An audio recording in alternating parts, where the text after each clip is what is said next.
Hi friends, എല്ലാവർക്കും സുഖം തന്നെയല്ലേ? ഞാനിന്ന് കണ്ണനെ സ്കൂളിൽ യാത്രയാക്കാൻ വേണ്ടിയിട്ട് പാത്രത്തിൽ 4 ദോശയും അതിന് വേണ്ടിയിട്ടുള്ള ബാജിക്കറിയും എല്ലാം വേറൊരു പാത്രത്തിലെല്ലാം തയ്യാറാക്കി വെച്ച ഒരു കുപ്പിയിൽ വെള്ളം. അപ്പോൾ കണ്ണൻ രാവിലെ ദോശയെല്ലാം കഴിച്ചിട്ട് ചായ കുടിക്കുന്നു. അപ്പോൾ അതിൻ്റെ അടുത്ത് നിന്നിട്ട് അമ്പാടി എന്തെല്ലോ പറയുന്നുണ്ട് ഏട്ടനോട്, മനസ്സിലാവുകയും ചെയ്യില്ല. ഞാനത് കൊട്ടയിലെല്ലാം കെട്ടി കണ്ണന് കൊടുത്തു. ഓനത് ബാഗിൽ വെക്കാൻ വേണ്ടിയിട്ട് പോയി, ബാഗിൽ വെച്ചു. എന്നിട്ട് അമ്പാടിനോട് യാത്ര പറയുന്നു, ഏട്ടൻ പോവേന്നെല്ലാം പറഞ്ഞിട്ട്.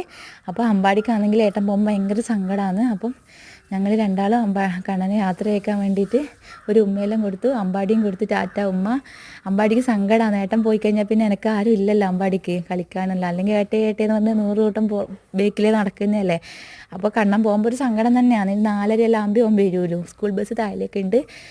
അന്നേരം അതിന് വേണ്ടിയിട്ട് പോകാൻ വേണ്ടിയിട്ട്. അപ്പോൾ പോകുമ്പോൾ ഗേറ്റെല്ലാം അടച്ച് ലോക്കലിട്ടിട്ട് ആൾ പോകലും. അമ്മയെ ശ്രദ്ധിക്കണം, ആരെങ്കിലും വന്ന് വാതിലെല്ലാം മുട്ടിയാൽ അമ്മ ജനലിൽ കൂടെ നോക്കണം, എന്നിട്ട് തുറക്കാവൂ. അമ്പാടിനെ നല്ലോണം ശ്രദ്ധിക്കണം, അമ്പാടിയുടെ ഒപ്പം അമ്മ നടക്കണം. ഇതെല്ലാം പറഞ്ഞിട്ട് പോലും ഭയങ്കര ശ്രദ്ധയാണ്. അപ്പോൾ ഇഷ്ടപ്പെട്ട സപ്പോർട്ട് ചെയ്യണേ.